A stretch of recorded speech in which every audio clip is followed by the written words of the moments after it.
Well, hello, this is Rochelle, and welcome to my channel. I'm continuing on my Saturday series called The Great Coffee Chronicles. This is a series in a segment that I want to do on Saturdays for Traveler's Journaling Memory Keeping. Traveler's Journal Memory Keeping. Tea and Memory Keeping. That's what we're doing. And so this is entirely inspired by Faber. She is my little journal on YouTube. I will link her down below. Check the description there. And so for this day, in my coffee chronicles, I am keeping a notebook of all the places I've had coffee since June of this year. I'm still in June of this year because I apparently drink coffee at a whole lot of places, a whole lot of times. So this was on the 14th of June, and the girls and I, or two of my three girls and I, had a very early morning coffee stop. It is freezing cold winter here in South Africa, so this coffee stop just before school is round about, well, it's very early in the morning and it's very, very chilly and cold, and so this coffee was yummy, and we very much enjoyed it. And then this was on the way to school, so they go to school with their grande coffee. Well, only the young one drinks coffee because the other one doesn't like it. So there's that. And you'll see me in this process just kind of faffing around with paper and layouts and how I want what, which colors mix or match with which. Oh my goodness, can't talk today. I think I need coffee. And so I wanted to bring the two pages together by having this strip of paper on both sides. I've seen Heba do similar with paper where she layers them a long strip with just to ground her photos, and so I kind of like that and wanted to give it a try. I'm still very linear in my thinking with this memory keeping, so I need to get out of that and understand that it's okay that it's not completely symmetrical. It's okay. And so, yeah, this is the learning process, and that's what makes it fun. I'm also trying out this tape runner. Want to see if that works quicker than my glue, and saves on that very fantastic Tombow mono liquid or multi-liquid glue.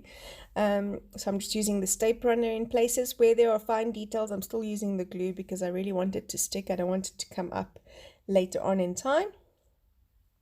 The coffee cup in the bottom picture is from our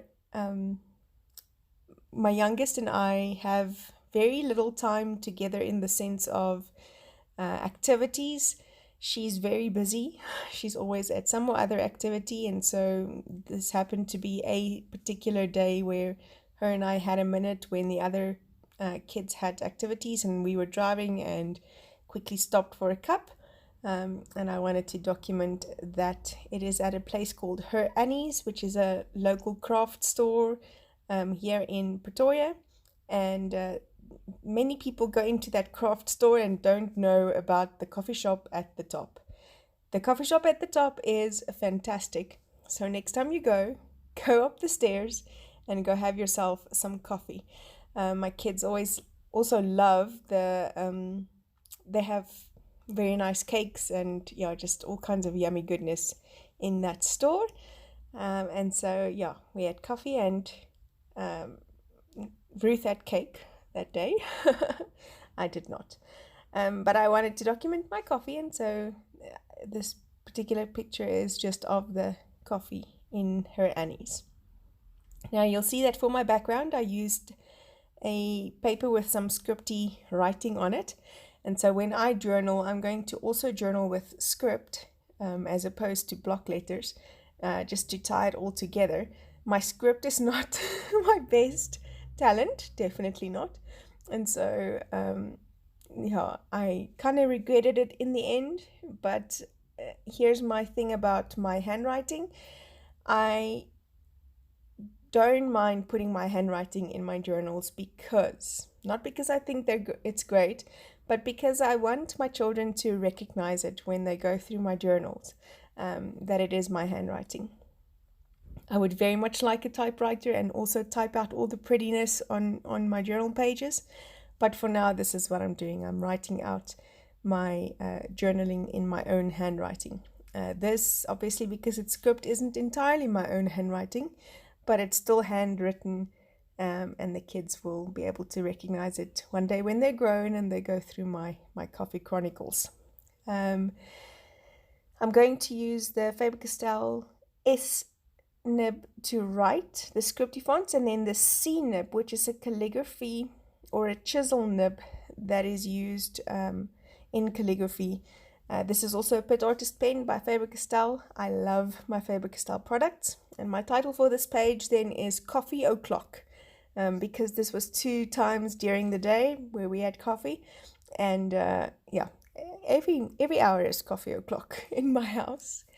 I wanted to bring more of the pink in. I must admit, with my next journal, I don't necessarily think I'll stick to one range of paper. I am growing a little...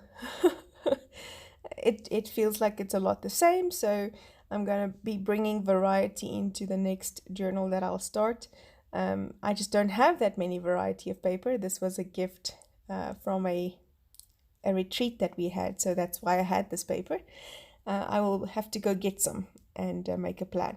So I used my date stamps, have this paint splotch in there, and I used that for the background using my pink Distress Oxide, or this rose pink Distress Oxide. I'll link the color down below, just to bring in some color. And then what I do is I stamp some of that onto my acrylic block, add some water, and use it to make splatters on my page as well. I've put in my date, and what I'm doing now is using my Nuvo crystal drops to make some little dots of 3D interest all over the page, and that is that. Thank you so much for watching, and I'll see you again soon. Bye bye.